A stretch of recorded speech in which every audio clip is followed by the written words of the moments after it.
My name is Elsa Brown. I'm 28 years old. And 3 months ago, I had to stand in a room full of my own family and tell my mother she wasn't a grandma. She was a stalker.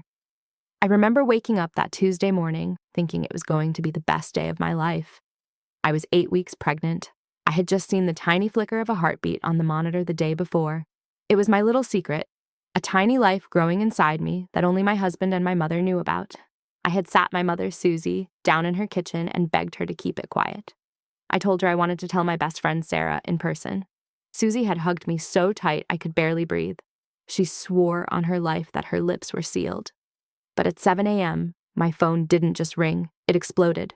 I reached for it on the nightstand, my eyes still blurry from sleep. There were 214 notifications. My screen was a solid wall of Facebook pings, Instagram tags, and frantic text messages. My heart started to race. My stomach dropped into my shoes. I opened Facebook, and there it was.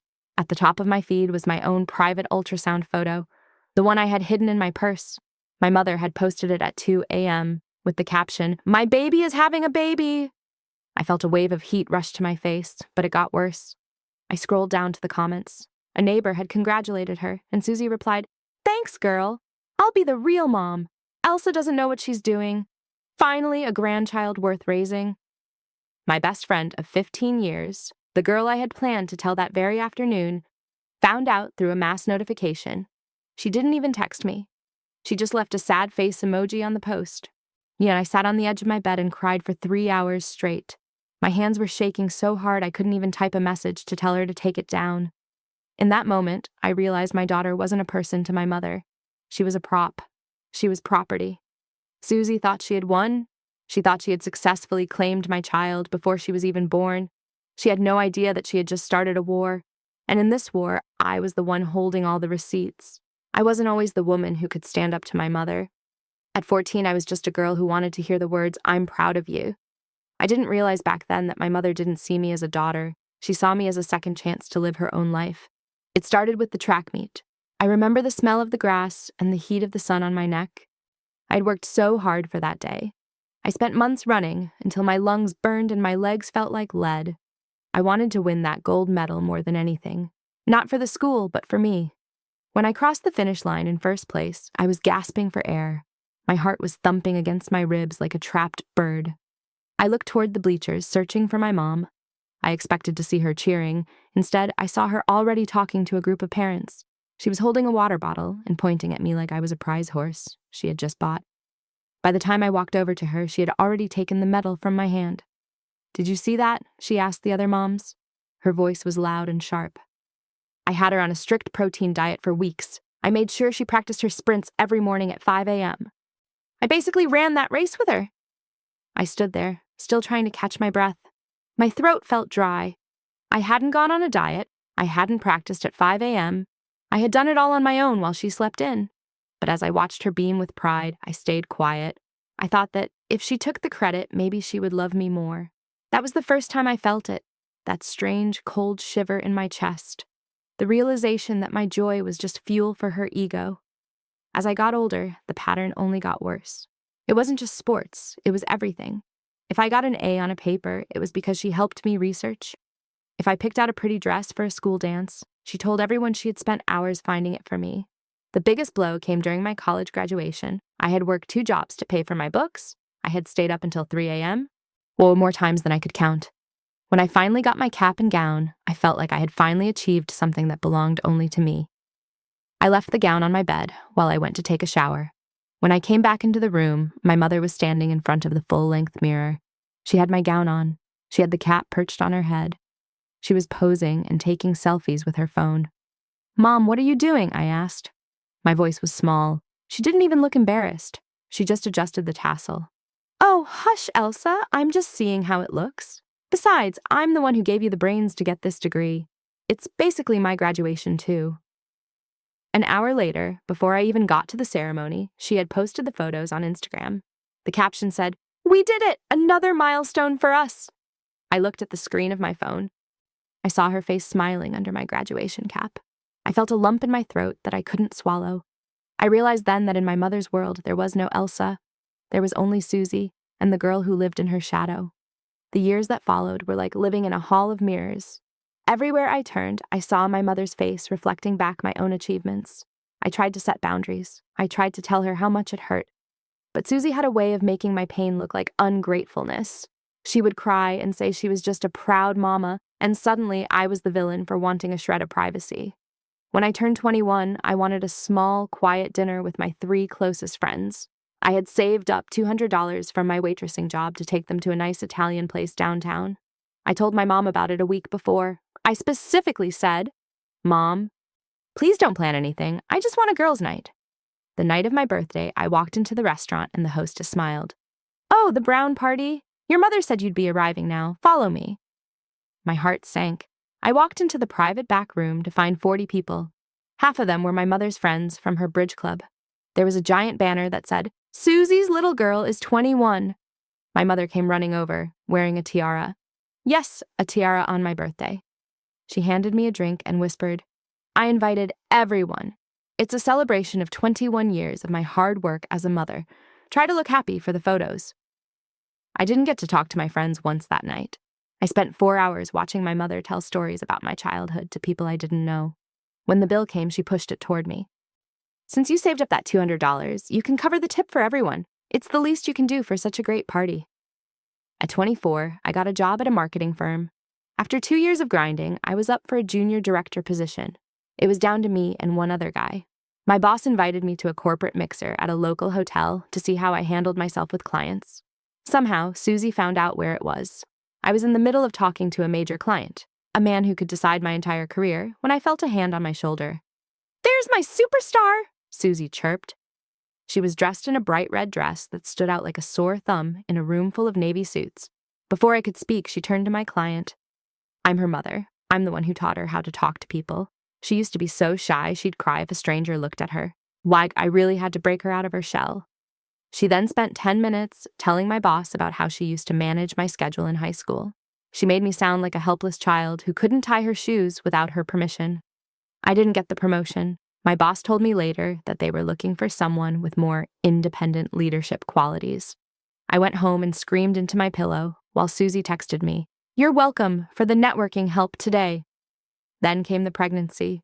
This was the one thing I thought she couldn't touch. When I saw those 2 pink lines, I felt a protective instinct I'd never known. I waited until 8 weeks to tell her. I sat her down and held her hands. "Mom," I said, "this is a secret. I have a doctor's appointment for the first scan tomorrow. Do not tell a soul." She cried, and she hugged me. She promised. The next day, I showed her the ultrasound photo, the tiny bean on the thermal paper. I let her hold it for 5 minutes. That was my mistake. As I mentioned before, the next morning my phone was a war zone.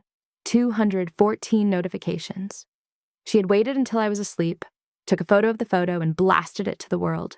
She didn't just share the news. She shared my medical information. She tagged my high school teachers, my distant cousins, and even my ex-boyfriend. When I called her sobbing, she didn't apologize. She laughed. "Oh, Elsa, stop being so dramatic. People are happy for me. Do you know how many likes that post has? Over 500. I'm finally going to be a grandma. This is my moment." Because of the Facebook leak, I went on a total information blackout. I didn't tell her the gender. I didn't tell her the hospital. I stopped answering her calls. I thought I was safe. But Susie is a predator. She called every hospital within a 50-mile radius pretending to be me, claiming she forgot which wing her appointment was in. She found me. I was in active labor, mid-contraction, when I heard screaming in the hallway. "That is my daughter! That baby is my property! I have a right to be in there!" I looked at the door in horror. My mother was trying to push past 2 nurses. She had a camera in her hand. She wanted to live stream the birth. "Get her out!" I screamed at my husband. Security had to physically tackle her. As they dragged her down the hall, I could hear her shrieking that I was kidnapping her grandchild. I had to give birth with a security guard stationed at my door like I was a criminal in a movie. The stress was so high, my blood pressure spiked, and they almost had to rush me for an emergency C-section. She didn't care about my health. She didn't care about the baby's safety. She just wanted the content.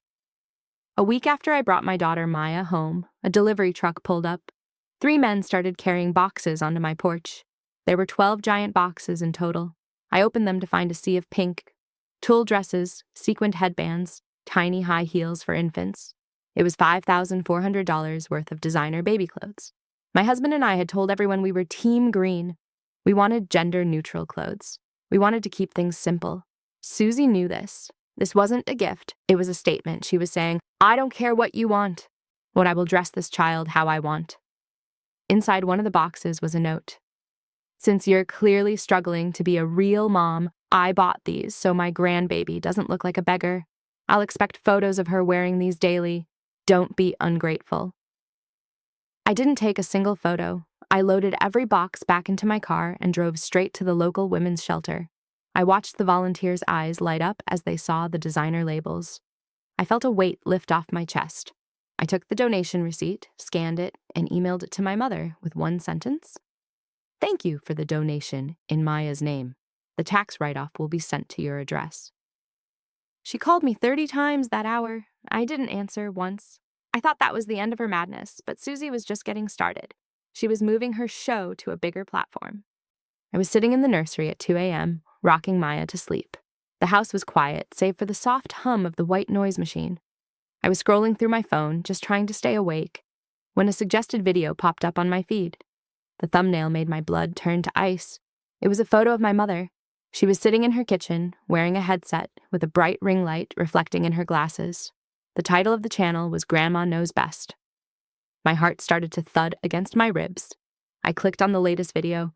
The title was Dealing with an Unstable Daughter, How I'm Saving My Grandchild. I felt a cold shiver run from the base of my neck all the way down my spine. I hit play. Hi, everyone. Welcome back to Grandma Knows Best, Susie said to the camera. Her voice was that fake, with sweet tone she used when she wanted people to feel sorry for her. I have 47 new subscribers today. Thank you for joining our community of concerned grandparents. She leaned closer to the lens, her expression shifting to one of staged tragedy. As many of you know, my daughter Elsa has become very ungrateful. It breaks my heart to say this, but she's just unstable. She's keeping me away from my property, my sweet grandbaby, because she's jealous of our bond. She's even throwing away the clothes I buy. It's clear she doesn't know what she's doing. She's a bad mother, and I'm terrified for that child's safety. I stopped breathing. My vision blurred for a second. Unstable? A bad mother? I scrolled through her videos. There were dozens of them. More the truth about Elsa. Why my daughter is kidnapping my grandchild. Top 10 signs your adult child is narcissistic. She was telling hundreds of strangers that I was a danger to my own baby.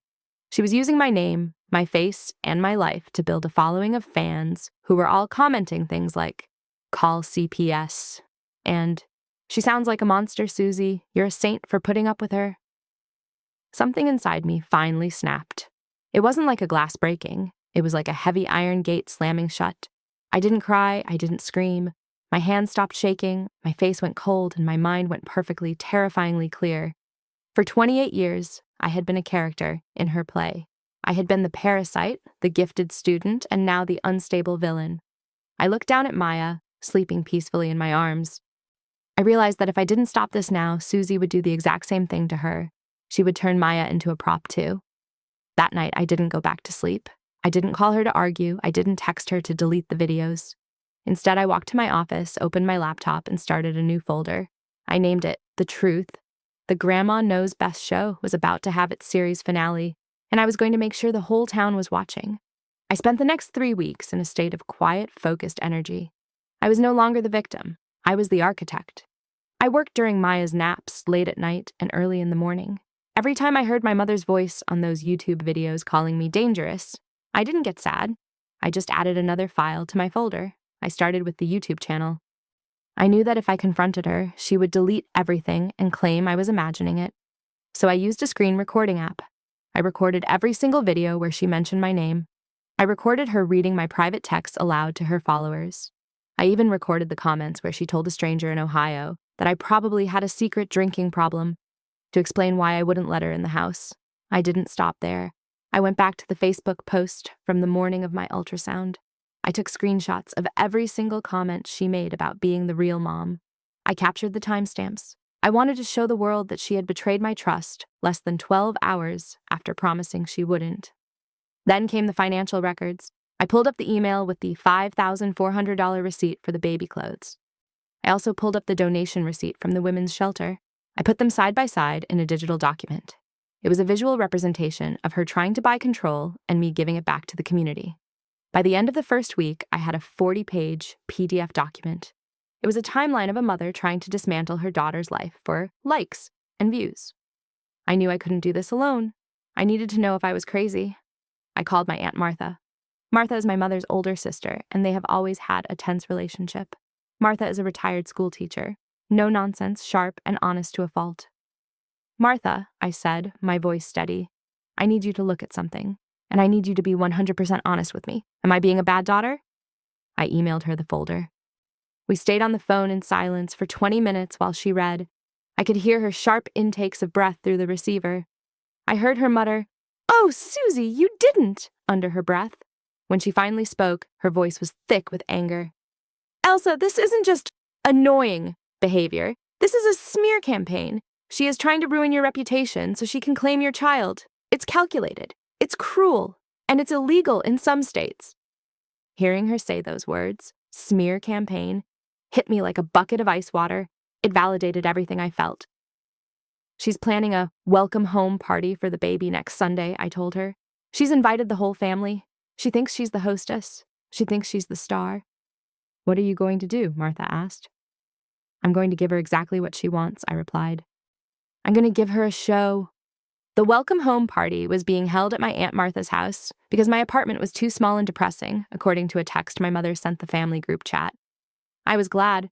It meant I had an ally on the inside. Martha helped me 3 days before the party. We tested the equipment. Her living room has a massive 75-inch smart TV mounted on the wall. I practiced connecting my laptop to it via HDMI. I made sure the volume was crisp. I wanted every word of Susie's Grandma Knows Best videos to be heard by everyone in the back of the room. I also went to a local print shop. I didn't just want digital proof, I wanted something people could hold. I had the Real Mom Facebook comments blown up onto large foam boards. I had the $5,400 receipt and the donation proof printed on high-gloss paper. I felt a small flicker of doubt on Friday night. Is this too much? I asked myself. Should I just stay home and keep the peace? But then, Susie posted a new video. In this one, she was crying. She told her 47 strangers that I had threatened to call the police on her, just for trying to bring me soup. It was a total lie. I hadn't spoken to her in 10 days. That was the moment my doubt died. You cannot keep the peace with someone who is at war with the truth. The morning of the party, I felt a strange sense of calm. It was the kind of calm you feel before a big exam you know you're going to ace. My husband, Mark, was nervous, but he stood by me. "Are you sure about this?" he asked as he loaded the foam boards into the trunk, covered in blankets so no one would see them. "I'm sure," I said. "I've been playing her game for 28 years. Today we're playing mine." I dressed Maya in a simple, soft green onesie. No pink, no sequins, no property tags. She looked like her own person. I checked my phone one last time. Susie had sent a message to the group chat. "Can't wait to see my baby girl and my grandbaby today. I've prepared a special speech. See you all at 2:00. I smiled. I had prepared a speech too. I put my laptop in my bag, grabbed the diaper bag, and walked out the door. I didn't look back at the house. I was already looking forward to the silence that was coming. The silence of a life without Susie's voice narrating every move I made. As we drove to Martha's house, I watched the trees go by. I thought about all the times I had apologized for things I didn't do. All the times I had let her take my medals, my graduation photos, and my pride. Today, I wasn't just Elsa Brown, the daughter. I was Elsa Brown, the mother. And a mother's first job is to protect her child from predators, even if the predator is the person who gave her life. I pulled into the driveway. There were 10 cars already there, my grandmother's tan sedan, my cousin's SUVs, and right at the front, Susie's bright white Mercedes decorated with a World's Best Grandma bumper sticker she had clearly bought for herself. I took a deep breath. My hands were steady. My heart was slow. "Let's go," I said to Mark. It was time for the world to meet the real Susie, and it was time for Susie to finally meet the real me. The living room was packed. There were 25 people squeezed onto sofas and folding chairs. The air smelled like Martha's famous lasagna and expensive perfume. In the center of it all was Susie. She was wearing a bright pink floral dress, holding a glass of champagne, and holding court like she was the queen of the county. And then, Susie said, laughing loudly so everyone could hear, I told the nurses, you can't keep a grandmother from her own blood. I practically had to save Elsa from herself. She was so overwhelmed, poor thing. She just doesn't have that natural motherly instinct like I do. My grandmother frowned, but she didn't say anything.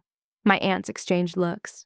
They knew Susie was a lot to handle, but they had always gone along with it to keep the peace. I walked into the room with Maya in my arms. The room went quiet for a second, then a chorus of ahs broke out. Susie immediately dropped her glass on the side table and lunged for me.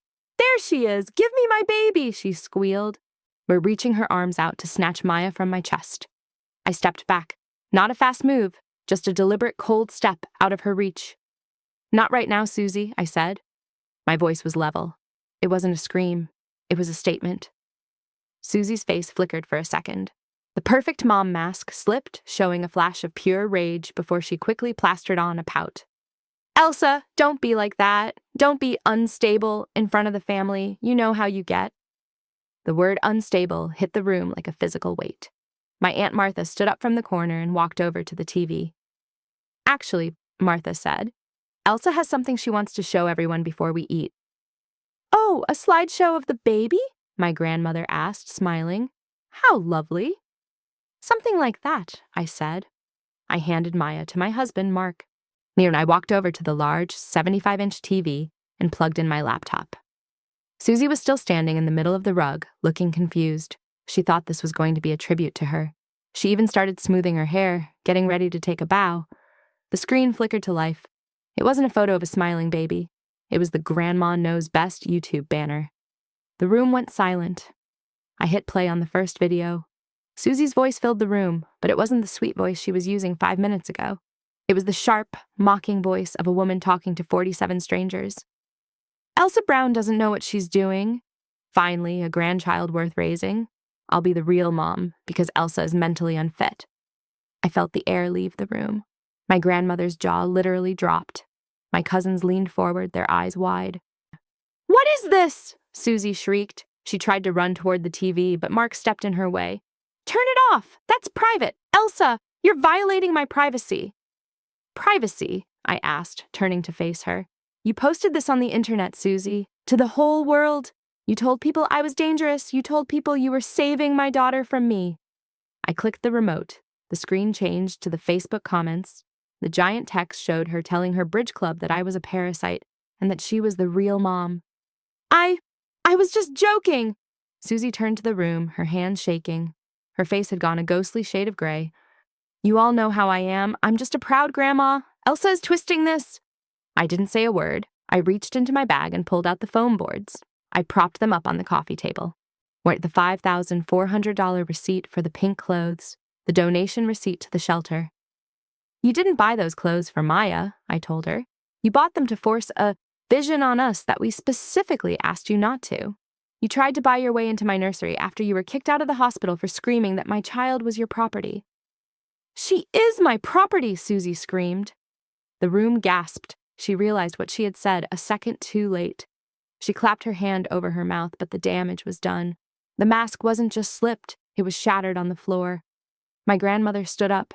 She's 82 years old, and she's the only person Susie is actually afraid of. She walked over to the foam boards, looked at the $5,400 receipt, and then looked at her daughter. Susie, my grandmother said, her voice trembling with shame.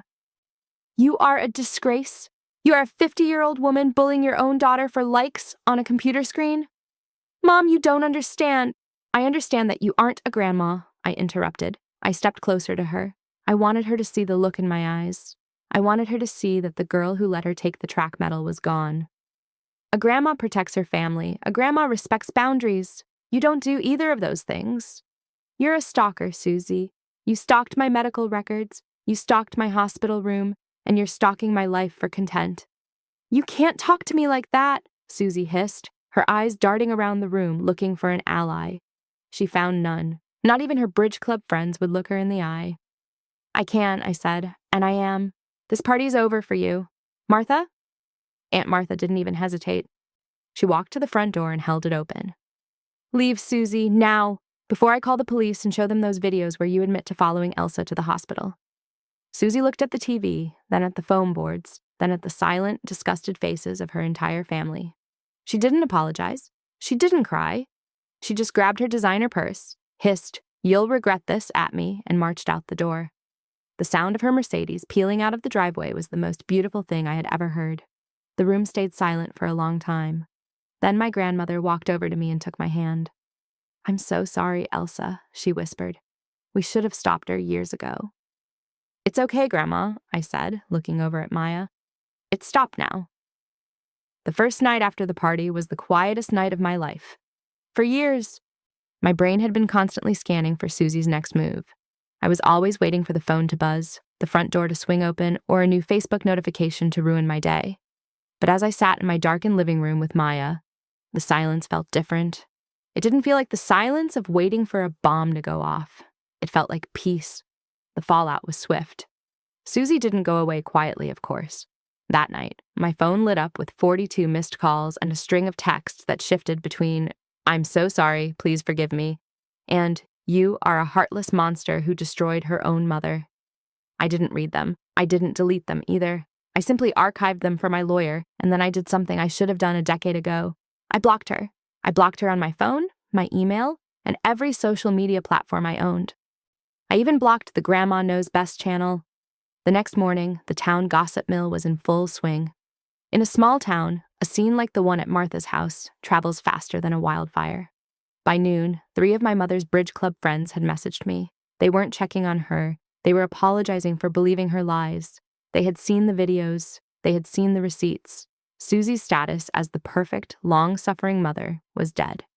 3 weeks later, I heard from Aunt Martha that Susie had deleted her YouTube channel. Apparently, after the family confrontation, several of her subscribers realized she was using real names and started reporting her videos for harassment. The Grandma Knows Best community had turned on her. The people who once called her a saint were now calling her a narcissist in the comments. Susie tried to send my brother, Mike, to negotiate. Mike showed up at my house looking exhausted. He stood on the porch, not even trying to come inside. "She's in a bad way, Elsa," he said, staring at his shoes. "She's lost most of her friends. Grandma isn't speaking to her. She's crying all day about how you assassinated her character." I looked at my brother.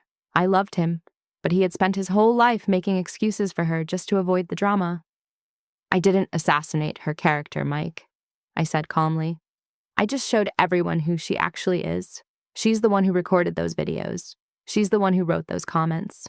If she's embarrassed by her own actions, that's not my problem. That's her consequence. She wants to know when she can see Maya," Mike whispered. "The answer is never," I replied. "She told 47 strangers I was unstable and a bad mother. She tried to claim my child as property. I cannot have that around my daughter. It's not about revenge, Mike. It's about safety." Mike nodded slowly. He didn't argue. He knew I was right. He left, and that was the last time a family member tried to bridge the gap for her. It has been 8 months since that party. 8 months since I last heard my mother's voice. People ask me if I'm sad. They ask if I feel guilty for tearing the family apart. And the honest answer is no. My life looks completely different now. I don't flinch when the doorbell rings. I don't check my Facebook settings every hour to make sure a photo isn't being shared. When Maya hits a milestone, like the first time she crawled or the first time she said Dada, I don't rush to post it for validation.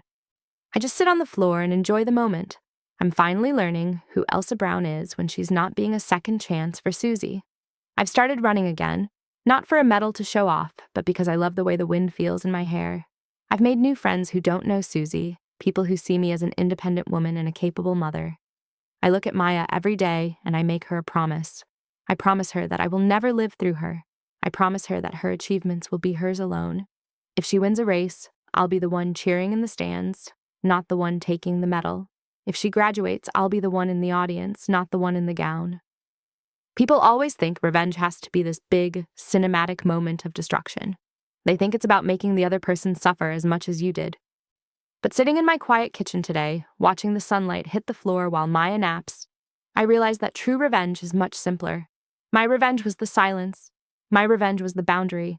My revenge was becoming the mother she never could be. Susie lost her property, but she also lost her audience. Without me to play the victim, she has no show. She has to live with herself now in a house filled with pink baby clothes that no one will ever wear. I didn't destroy her. I just stopped letting her destroy me. So if you're listening to this and you have a Susie in your life, someone who takes your light and calls it their own, someone who treats your life like a script they wrote, let me ask you this. How many of your big moments have you actually lived for yourself? How long are you going to let them hold the camera while you play the part they gave you? Because the day you stop being their property is the day you finally start being yourself.